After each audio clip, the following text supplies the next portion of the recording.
This is the Late Round Podcast with your host, JJ Zacharisa.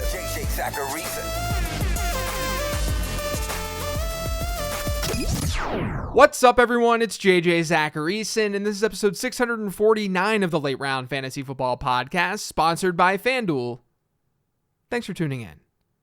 We're at this point in the NFL offseason where people are getting back into the swing of things with fantasy football, but people have also forgotten about what happened last year.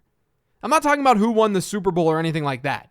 I'm just talking about statistics. I'm talking about what went down on the numbers side of things. I try to do a couple of regression-related episodes each year around this time as a result, because it's a good reminder about the crazy things that happened the previous year, and it can then help us better prepare for the upcoming season. But what do I mean by regression? The definition of regression is a return to a former or less developed state. In math, it's a statistical method that attempts to determine the strength and character of the relationship between one dependent variable and a series of other variables. Let's just talk in layman's terms. Basically, with regression, we're worried about when things look a little bit funky. We're concerned about a player or a team when that player or team does something out of the ordinary statistically. And I'm not talking about a player just being really, really good or really, really bad. I'm saying like a player scoring 10 touchdowns in the season without a single red zone look, or a team converting all of their red zone trips into touchdowns. We know that those things are not common based on history and based on logic. They're far from expectation. They're far from the normal variables that we analyze. Traditionally, when that's the case, we see those numbers shift back to expectation. Maybe it happens the next few games, or maybe it happens the following year. We know that regression is largely inevitable, and that can help us with our choices in fantasy football. To really drive home this point about regression, I'll go to my standard golf example. Let's say you shoot an 85 at this course that you play all the time. You love this course. It's your favorite course. One day out of nowhere, you shoot a 75 there. You were just really feeling it. Things were going your way. You hit a drive on a par 5 and it started to slice into the woods, but it hit off a tree and it kicked into the fairway. Those kinds of things were going your way over and over and over again. That helped you shoot a 75. The next time you golf, would you expect to shoot a 75 again? Or would you expect to shoot an 85?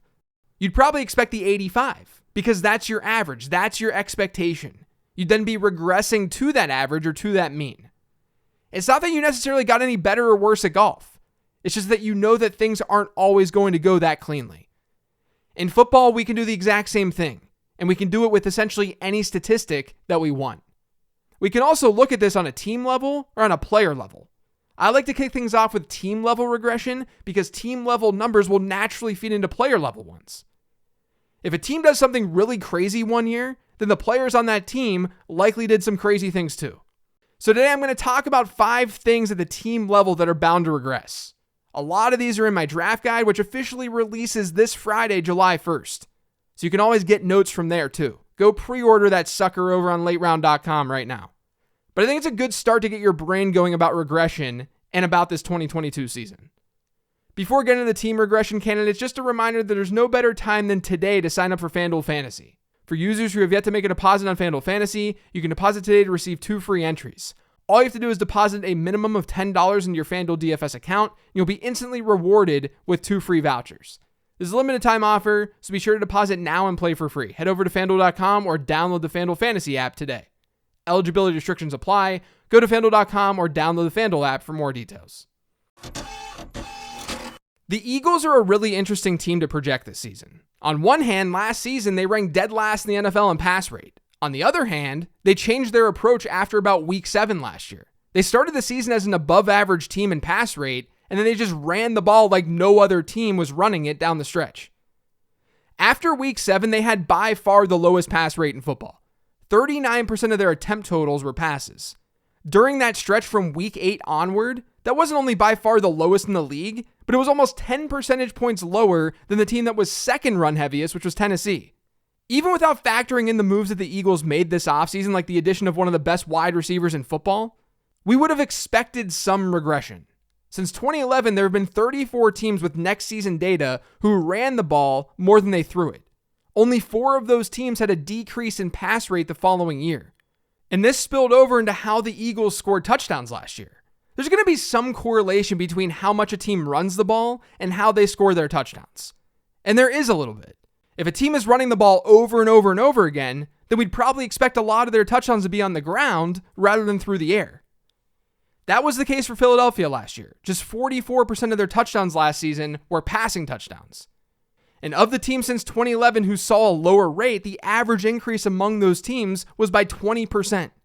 So we should probably expect maybe closer to a 55 to 60% pass to rush touchdown rate this year instead of 44%. Now think about this trickle-down effect. Jalen Hurts may not rush for as many touchdowns as he rushed for last year, and those count for 6 points in fantasy football. But he'll fortunately be able to throw for more, assuming the Eagles score as many touchdowns. And if they score more touchdowns, then Hurts can still be a better fantasy asset, even with a decline in rushing touchdowns. I'm fully expecting the Eagles to have more of a pass-heavy approach in 2022, and that should help every player in that offense.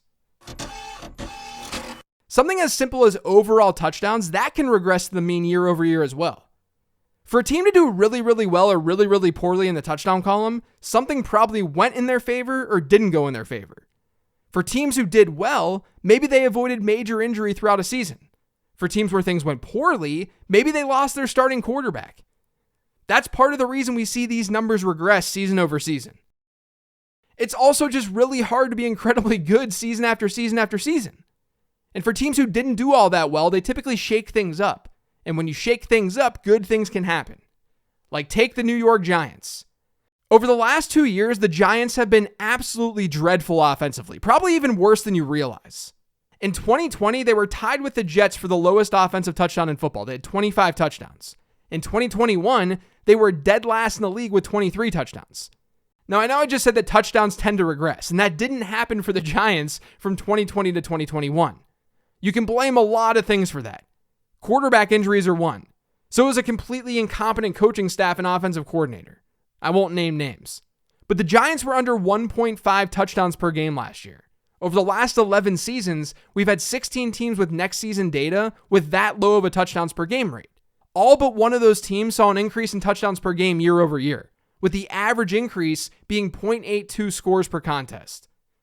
Across a 17-game season, that's like 14 more touchdowns for the Giants. And why can't they get there? Why can't they score in the high 30s in terms of touchdown totals? Brian Daboll is head coach now, and he helped the Bills become the powerhouse they are today. The offensive line is improved. Players on offense there are healthier. And when looking at strength of schedule by team win total, the Giants have the easiest schedule in the league. I said this before on the show, but I think that Giants players are pretty good values in fantasy drafts this year. And this is one of the big reasons why. Another thing I've talked about on the show before, and this is on episode 639, which was titled Insights from Building Projections, but it's the Ravens' offensive philosophy. Two things happened for Baltimore this past season. Number one, they were more pass-heavy than what we've seen from them during this Lamar Jackson era. They ranked 23rd in pass rate. They were dead last in pass rate in both 2019 and 2020. And the year before that, they were 30th. The other crazy thing is that despite ranking well into the back half of the league in pass rate, the Ravens were 9th in total pass attempts. How is that possible? How can a team rank 23rd in pass to rush ratio, but 9th in total pass attempts? They ran a ton of plays. They ran almost 70 plays per game last year. They had the 11th highest mark in that category since 2011. We've had 16 teams with next season data who have run at least 69 plays per game across an entire season since 2011. And of those 16, none of them saw an increase in plays run the following year, while the average drop was a little over 4 plays per game. I think we should just naturally expect the Ravens to not be as pass-heavy this season, with hopefully healthier running backs, Marquise Brown not being on the roster, and a healthier defense. But then on top of that, they've got regression coming in the plays run department. That'll have a compounding impact on the number of pass attempts in that offense. I still really like Rashad Bateman, because he can combat that with a high target share in that offense. But do be aware that it may be tough for some of the secondary options in that offense to truly emerge this year without an injury to someone like Rashad Bateman or Mark Andrews. There are a lot of reasons to expect the Buccaneers to not be as pass-heavy this season. Chris Godwin's hurt, Rob Gronkowski retired, Antonio Brown is gone, Tom Brady's another year older, Bruce Arians handed things off to Todd Bowles, who wants more of a run-first philosophy. But it was going to happen naturally regardless. Tampa Bay has thrown it more than any other NFL team over the last 2 years, and last season, they threw it 731 times. They had a 1.9 pass to rush attempt ratio. Only 4 teams have had a higher pass rate than that since 2011, and each of them saw a huge dip year over year in pass rate. That doesn't mean that you should avoid Brady, Evans, or Russell Gage in fantasy drafts. Evans should be able to capture more of a target share in that offense because of the lack of competition. And Gage is going to see a lot of work before Chris Godwin returns. But this is why on last week's mailbag show, I talked about not fitting this year's personnel into last year's Tampa Bay offense. The offense is not going to look the exact same. It could be quite different for a lot of reasons, and regression is one of them. The last team-level regression example that I want to talk through today is with the Super Bowl winning Los Angeles Rams. Matthew Stafford was one of just 2 quarterbacks with 40 or more passing touchdowns last year, and he was also second in the league in goal line pass attempts. That helped push the Rams to a pass-to-rush touchdown rate of 80%. 80% of their touchdowns were passing touchdowns. Since 2011, the point in time that I always reference, we've had 29 teams with that high of a rate. And of those 29, just 2 saw an increase the following year. The average decline was 13.4%. So let me just run this math by you. A decline like that, all things being equal for the Rams, it would drop their passing touchdowns from 41 to about 34. And the rushing touchdowns would go from 10 to about 17. So this is good news for someone like Cam Akers. And it's one of the reasons to probably opt for another lower-end QB1 outside of Matthew Stafford this year. There are more of these examples in my draft guide, which again, it publishes on Friday. I'm so excited for all of you guys to read it. There's a ton of strategy information in it, and you can get my player takes for this year as well. So remember to check it out, lateround.com. But that's going to do it for today's show. Thanks to all of you guys for listening. If you get subscribed to the Late Round Fantasy Football Podcast, make sure you are by searching for it pretty much anywhere podcasts can be found. And don't forget to follow me on Twitter, @LateRoundQB. Thanks, everyone. Appreciate you listening. I'll talk to you later in the week.